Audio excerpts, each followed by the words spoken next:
Fala aí, galera do primeiro ano, sejam todos muito bem-vindos para mais uma aula de história, beleza? Nós vamos falar um pouco sobre o capítulo 24 da nossa apostila. Estamos chegando aí no final já do terceiro bimestre, beleza? As vésperas aí da prova, mas nós vamos falar aqui sobre o primeiro reinado e também vamos falar sobre a França pré-revolucionária, tá bom? Então, rapidamente, sem mais delongas, vamos ao nosso vídeo.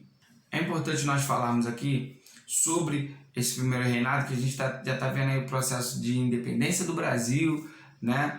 E aí a consolidação do Brasil como uma nação, tá? Independente, né, da sua metrópole, vindo aí a partir do processo de independência do Brasil e da declaração de independência, beleza? Foi necessário aí ainda, né? Foi necessário uma consolidação desse processo de independência. Alguns historiadores consideram que o processo de independência ele foi um arranjo, né? Foi um arranjo político que foi feito, elaborado aí entre as elites, havendo pouquíssima participação popular, que realmente a população nem sabia que o Brasil tinha se tornado independente. Além disso, nós podemos dizer que houve pontos de resistência ao processo de emancipação nas regiões Norte e Nordeste, onde houve sim uma guerra, um enfrentamento às resistências contra o processo de independência, tá? Mas logo esse movimento a gente pode ver que esse movimento ele foi rapidamente reprimido pelo imperador. A primeira nação a reconhecer o Brasil independente foi os Estados Unidos da América, devido aí à doutrina Monroe, tá? E o seu slogan aí, América para os americanos. Primeira Constituição do Brasil, ela, no que se refere à elaboração dessa primeira Constituição, a Carta Constitucional Brasileira, inicialmente houve um projeto da Constituição em 1823, que foi abolido pelo imperador. Os que fizeram essa Constituição de 1823 era um grupo, né, de constituintes compostos principalmente por pessoas do Partido Brasileiro, que foi aí o grande responsável por essa elaboração da Constituição brasileira. Devido ao caráter liberal dessa Constituição, o projeto, né, que eles estavam elaborando aí, visando limitar o poder do imperador e também a atuação política dos portugueses que trabalhavam junto com o imperador Dom Pedro I, essa Constituição ela foi rejeitada, tá? E foi fechada essa Assembleia Constituinte e foi eleito aí, né, Dom Pedro designou um Conselho de Estado composto aí por 10 membros, que esses Conselhos de Estado resolveram o problema da Constituição, né? Eles fizeram uma Constituição e foi elaborada uma nova Constituição em 1824, tá? Que definia que o poder do Estado deveria ser dividido em 4 partes, tá? Poder legislativo, executivo, judiciário e o poder moderador. Este poder, esse último poder, ele era exercido exclusivamente pelo imperador e limitado aí e permitia a intervenção dos outros poderes. Então ele tinha o poder sobre todos os outros poderes. O voto seria censitário e restrito a homens maiores de 21 anos, com exceção aí dos escravos indígenas. O catolicismo ele passou a ser a religião oficial, né? E era controlado pelo Estado através do regime do padroado, tá bom? Na verdade, é importante nós falarmos aí que essa Constituição ela foi imposta, né? Outorgada, por isso o nome imposta, não foi votada nem discutida, tá? Foi imposta pelo imperador, tá?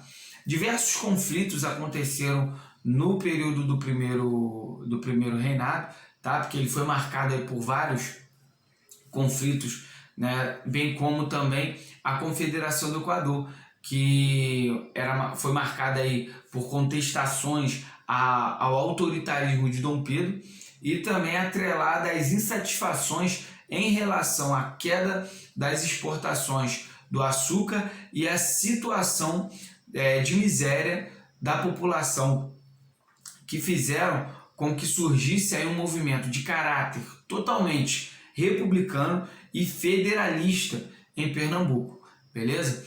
Liderado também por Cipriano Barata e o Frei Caneca, a revolta atingiu outros estados do Nordeste, como também Ceará, Rio Grande do Norte.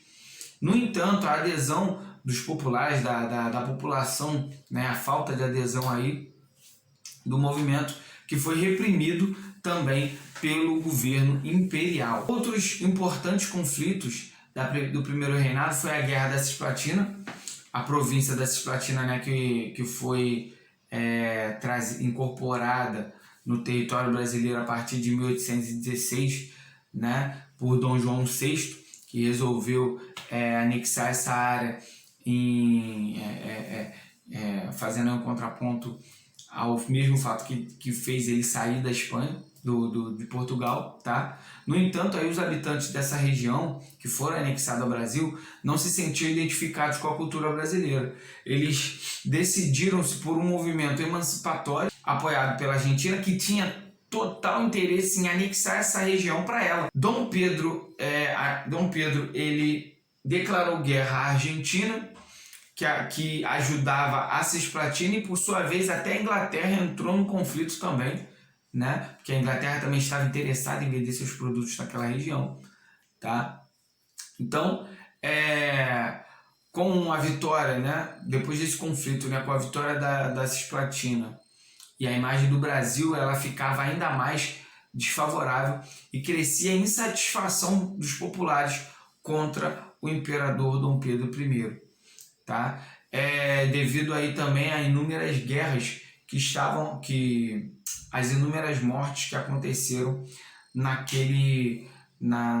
guerra, tá? Dom Pedro I ele perdeu a guerra, investiu muito dinheiro, fez com que o Brasil se endividasse muito e ainda perdeu a guerra. Além disso, houve vários outros conflitos, tá? Houve um conflito aí mais local que ficou conhecido como a Noite das Garrafadas, que é na capital do Império, né? Mas isso nós vamos ver mais para a próxima aula, beleza? Chegamos ao final de mais uma aula, falamos aí um pouco sobre o período do primeiro reinado, né?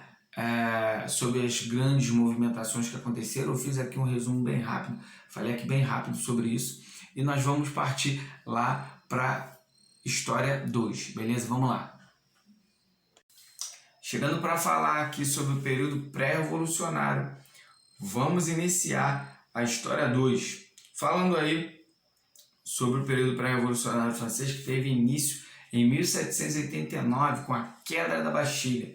A Revolução Francesa ela repercutiu por todo o Ocidente, acelerando o processo de ruptura com o absolutismo e a transição do feudalismo para o capitalismo. A Revolução Francesa, galera, ela foi influenciada aí pelas ideias iluministas que aí colocaram fim aí no antigo regime francês. Devido às dimensões em que o processo revolucionário se tomou, né, ele tomou, a maioria dos historiadores considera que foi o marco aí do fim da Idade Moderna. O movimento ele foi considerado uma revolução burguesa e ele precisa ser entendido a partir das especificidades, das características sociais, econômicas, políticas e também culturais da França daquela época, beleza? À medida em que consolidava-se o poder econômico e os valores intelectuais através do iluminismo, né, por meio do iluminismo, vários setores setores cada vez mais amplos da burguesia estavam em choque com o absolutismo monárquico e com o mercantilismo. As instituições do antigo regime também, tá? A sociedade francesa era dividida em 3 estamentos. Naquela época, né, a sociedade era dividida em 3 estamentos, né, o que a gente chama também de 3 estados, beleza? O primeiro e o segundo era o clero e a nobreza, e eles tinham vários privilégios. Eles não pagavam impostos, controlavam aí as terras, possuíam os principais cargos administrativos. A situação eles mandavam muito, eles tinham muito poder e demandavam um pouco para a sociedade, tá? A função do terceiro estado era pagar impostos e também servir, né? Porque o terceiro estado tinha a burguesia e também os servos, então eles serviam também ao primeiro e ao segundo estado, beleza? Dentre aí dos fatores que resultaram na Revolução Francesa, a gente destaca vários, né? Mas vamos destacar aqui alguns. No setor agrícola, a crise climática que estava acontecendo naquela época assolou muito a população, tá? Frequente na década de 1780, né? Provocaram aí uma grande onda de fome e revolta, e também para aumentar a arrecadação havia uma imposição de todos os tipos, de vários impostos sobre o terceiro estado, tá? A crise econômica ela foi agravada em muito através do envolvimento também da França na Guerra dos 7 Anos, né? E na Guerra dos 7 Anos e na Guerra da Independência das 13 colônias americanas, né? Na Guerra aí dos americanos que nós vimos na aula passada, né? Os franceses ajudaram os americanos, né? Então eles tiveram gastos excessivos, gastos enormes, tá? Então a desastrosa administração financeira realizada aí por Luís XV,